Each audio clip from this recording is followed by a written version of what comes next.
I never imagined my life would take the turn it did. You know that feeling when everything seems to fall into place, like in a fairy tale? That's exactly how I felt when I met Andrew. He was everything a woman like me, from a humble background, could dream of. Charming, educated, and successful. It felt like he had opened the door to a world I had only ever seen in movies. I worked as a sales clerk in a small clothing store, folding clothes and assisting customers. My life was simple, but I dreamed of someday owning my own boutique. When Andrew walked into my life, with his confident smile and promises of a better future, it was impossible not to be captivated. Our relationship was like a dream. Andrew would take me to elegant restaurants, give me beautiful gifts, and make me feel special. Before long, he proposed. It was a moment I'll never forget. He had everything planned: the ceremony, our house in an upscale neighborhood called Pine Estates, and even a prenuptial agreement. "It's just a formality, sweetheart," he said with a reassuring smile as he handed me the document. I was so in love, so excited about our future, that I didn't think twice about signing it. At first, everything was perfect. Our house was spacious, with large windows that let in an abundance of sunlight, and it was impeccably decorated. It felt like it had been pulled straight from a magazine. I felt like a queen, and Andrew was my prince. But it didn't take long for things to change. Andrew became consumed by work. Business trips and long hours at the office became the norm. Initially, he tried to make up for it with expensive gifts, but those gifts couldn't fill the growing emptiness inside me. I often found myself alone in that enormous silent house. I would sit by the windows, staring at the pristine garden, wondering how I ended up in this life. On the outside, I seemed to have everything, but inside, something was missing. I've never been one to complain, you know. I've always taken life as it comes. But deep down, I knew something wasn't right. I just had no idea how much that feeling of emptiness would end up costing me. At first, I wanted to believe Andrew's absence was temporary, just a phase. He was working hard to give us the life we had, right? I told myself that all his long hours and business trips were for us.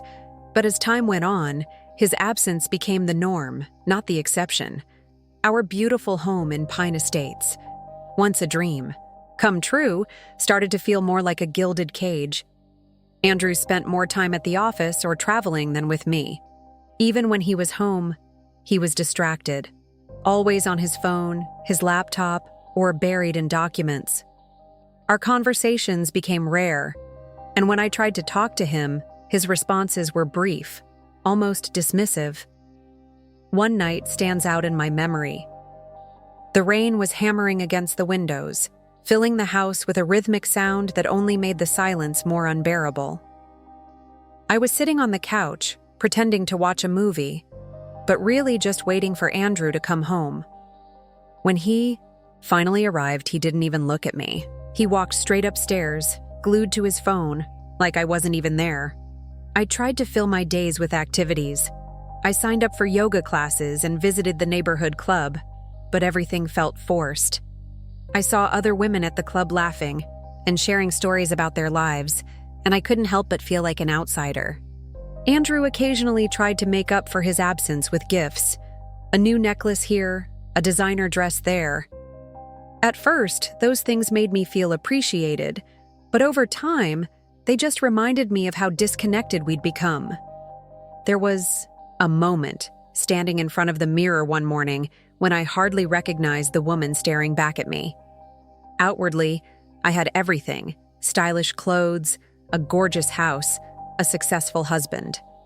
But inside, I was hollow. Dinners became silent, affairs. On the rare occasions Andrew joined me at the table, our conversations were shallow, mechanical. It felt like we were living separate lives under the same roof. No matter how hard I tried to reach him, there was always an invisible wall between us. It was exhausting. I wanted to scream, to beg him to see me, to notice how lonely I was. but I didn't know how to say it.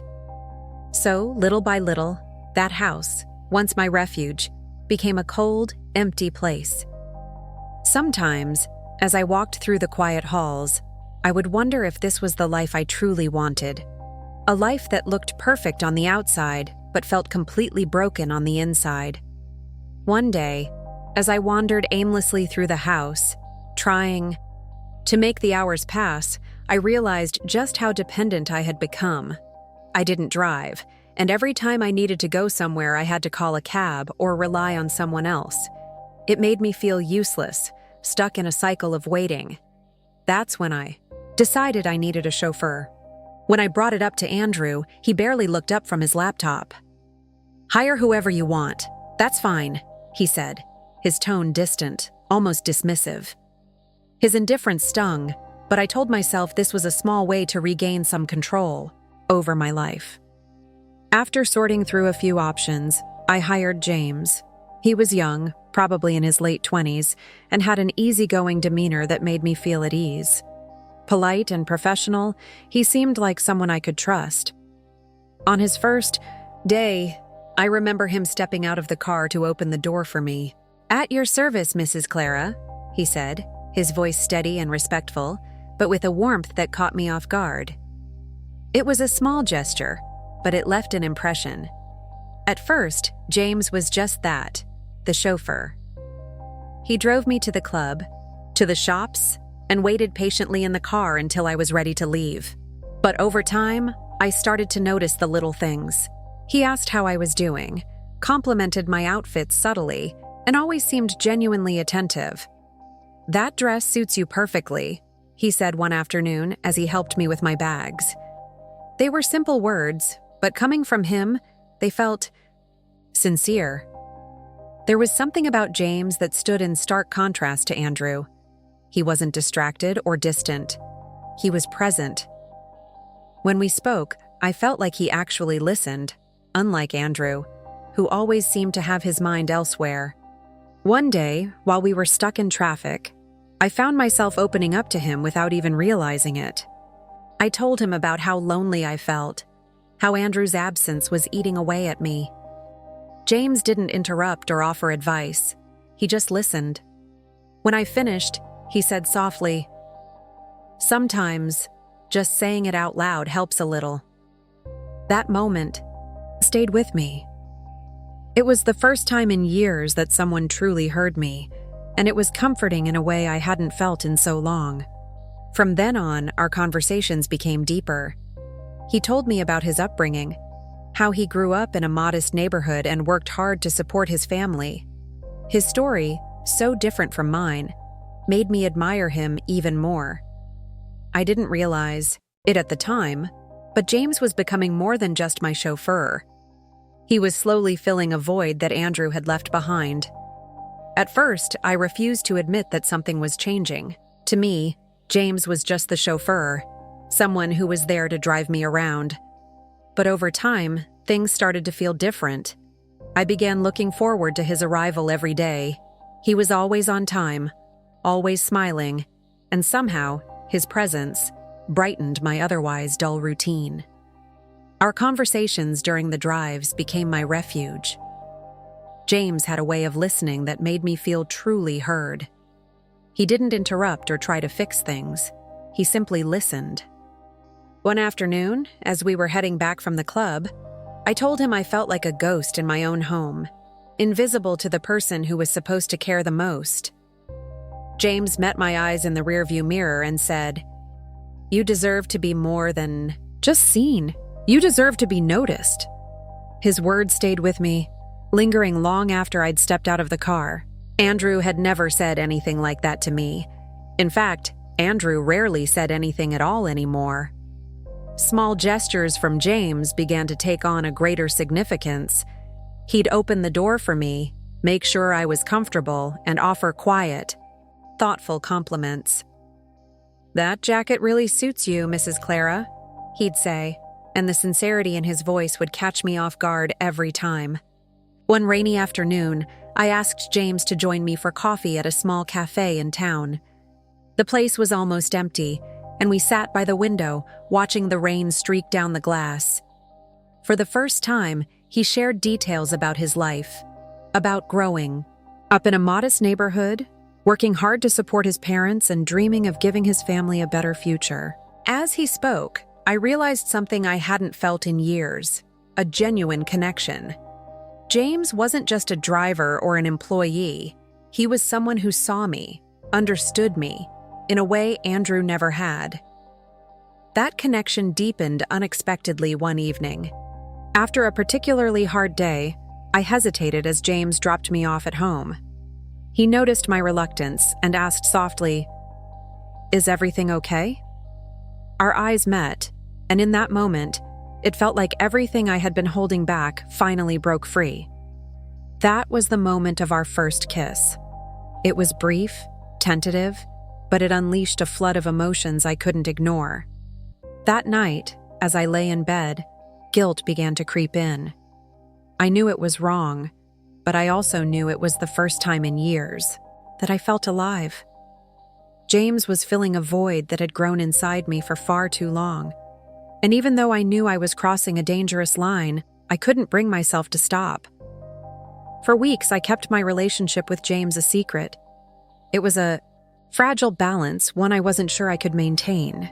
The guilt was overwhelming, but the loneliness of carrying it all by myself was even worse. That's when I thought of Valerie. Valerie had been my best friend since we were teenagers. We grew up in the same neighborhood, sharing dreams, secrets, and struggles. Even after our lives took different paths, we stayed in touch. She was one of the few people who truly knew me, the person I was before I met Andrew. I thought if there was anyone I could trust, it would be her. One afternoon, while Andrew was away on a business trip, I invited Valerie over for coffee. It was meant to be casual, like the times we used to spend together laughing and reminiscing. But as we sat at the kitchen table, the weight of my secret became too much to bear. "Valerie, I need to tell you something," I said, barely able to meet her eyes. She set her cup down and leaned in slightly, curious but calm. Taking a deep breath, I began to spill everything: my loneliness, Andrew's indifference, and finally, my relationship with James. She listened intently, her expression unreadable. When I finished, she sat back and folded her arms. "Are you sure about what you're doing, Clara?" she asked, her tone more serious than I expected. I tried to explain. I told her how James made me feel alive, how he noticed me in a way Andrew never had. "I don't know if it's right or wrong," I admitted, "but it's the only thing that's made me feel like myself again." Valerie smiled, but there was something off about it. It wasn't the warm, understanding smile I had come to expect from her. It felt calculated, almost cold. "I understand," she said, her words careful and measured. When she left, I couldn't shake the uneasy feeling her reaction had left me with. Something about her demeanor didn't sit right, but I pushed the thought aside. This was Valerie, my best friend, my confidant. If I couldn't trust her, who could I trust? Little did I know, that conversation would change everything. It was only a few days after my conversation with Valerie that my world came crashing down. I still remember the way Andrew looked at me when he came home that evening. His expression was different, intense, cold, and focused in a way that sent a chill down my spine. It was as if he was finally seeing me, but not in the way I'd hoped. He waited until we were in the living room before speaking. "Is there something you'd like to tell me, Clara?" His tone was sharp, almost daring me to lie. My heart raced. "What are you talking about?" I asked, trying to keep my voice steady. Andrew let out a bitter laugh and crossed his arms. "I know about James. I know everything," he said, his words slicing through me like a knife.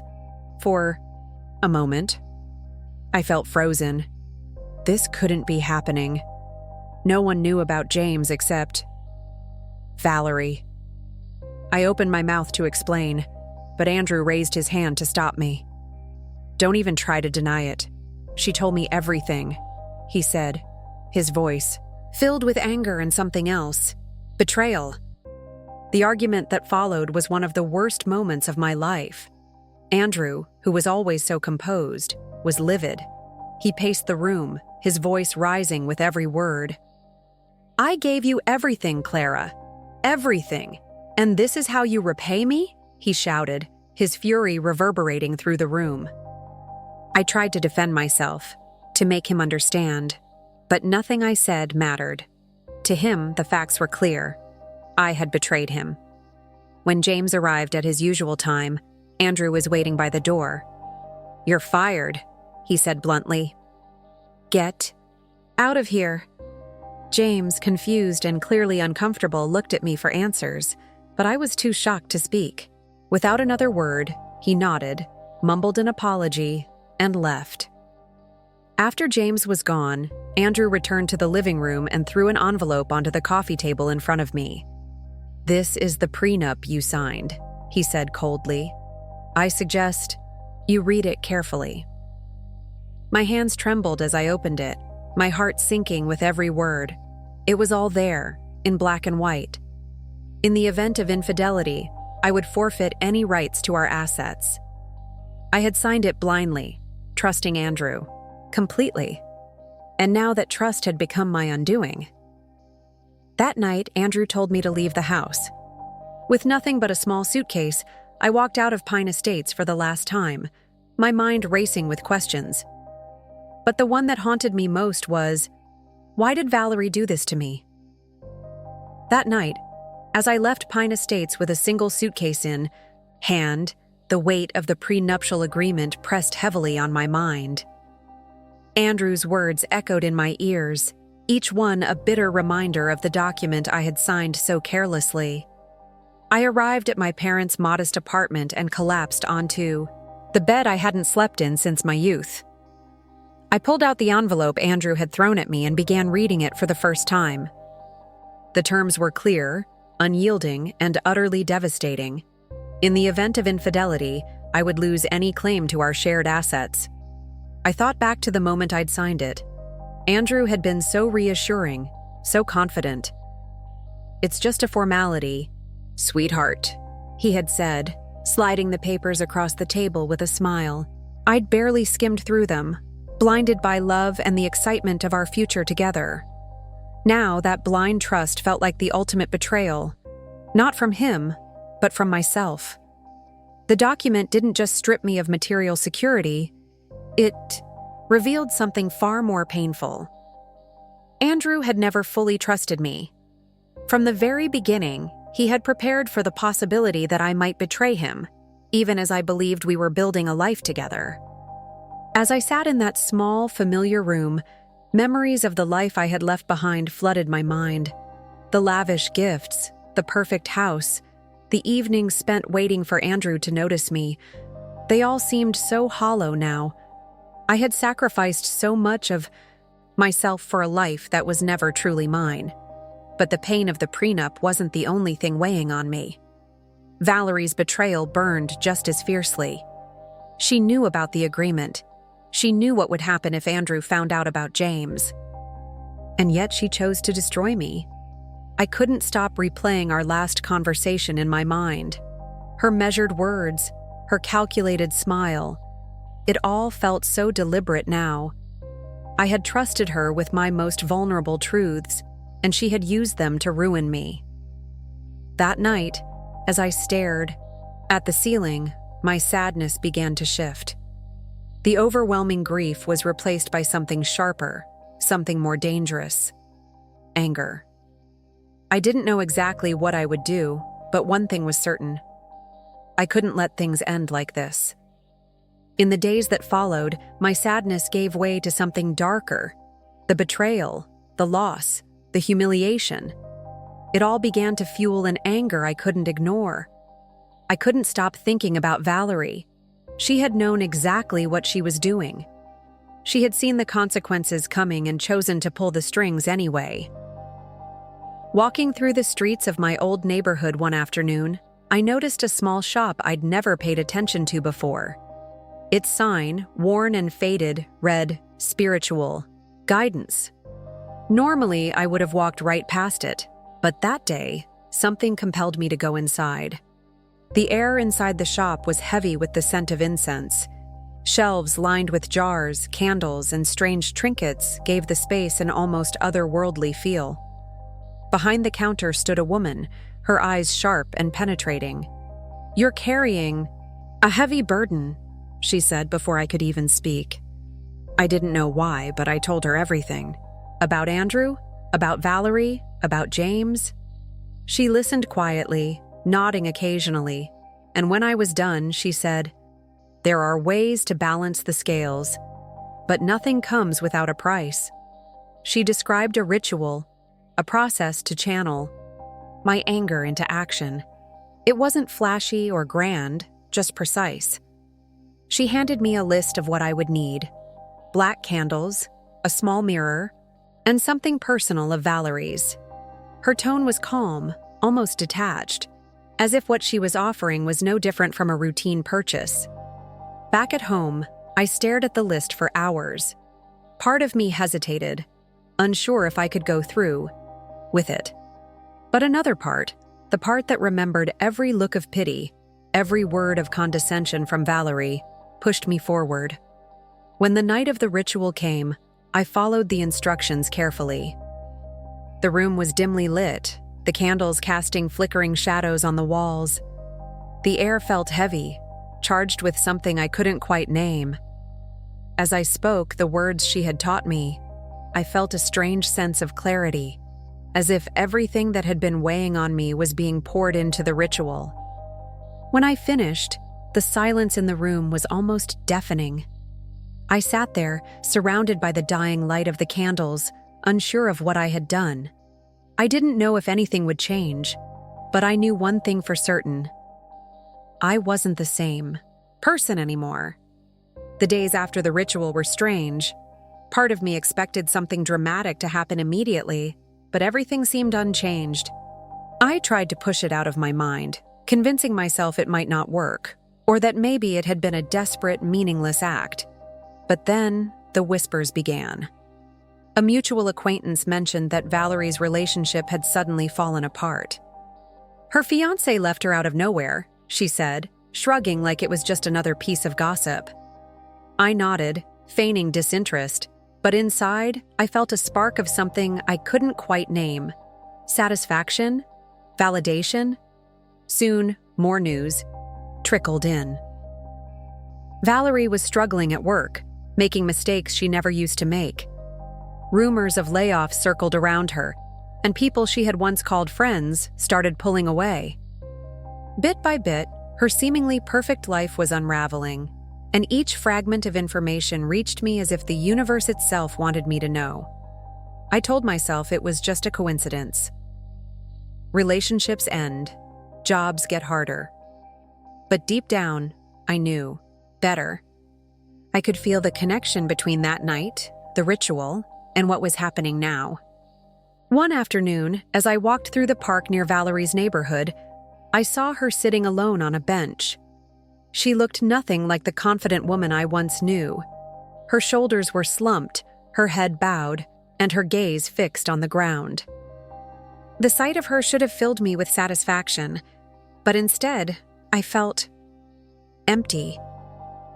That night, as I sat in my room, I couldn't stop replaying the scene in my mind. Was this what I had wanted? Valerie had betrayed me, yes, but seeing her like that didn't feel like the victory I had imagined. I told myself that she deserved it. After all, she had destroyed my life without a second thought. But the weight of what I had done, the words I had spoken, the intentions I had poured into the ritual, wasn't as light as I'd hoped. It was as if the act of revenge had taken something from me, too. The ritual had worked, of that I was certain. But it had left a mark, not just on Valerie's life, but on mine. And as much as I tried to convince myself otherwise, I couldn't shake the feeling that I had opened a door I might never be able to close. Even after everything that happened, I can't say I've found peace. Valerie's life crumbled before my eyes, but the emptiness inside me remained. I had sought justice, or maybe revenge, but instead of feeling liberated, I felt burdened. Valerie lost a lot. Her relationship fell apart, her career spiraled, and even her closest friends seemed to drift away. It was like a shadow had descended over her life, one she couldn't escape. And while part of me thought she deserved it, another part couldn't ignore the weight of it all. The question that haunts me now is whether what I did was truly right. Did I have the right to decide Valerie's fate? Yes, she betrayed me. Yes, she shattered my trust. But by taking matters into my own hands, did I become worse than her? I can't help but think about the friendship we once had, the moments of laughter and loyalty that now feel like a distant memory. My life hasn't been the same either. Andrew is gone. James disappeared. And I'm left in a space that feels smaller than it ever did before.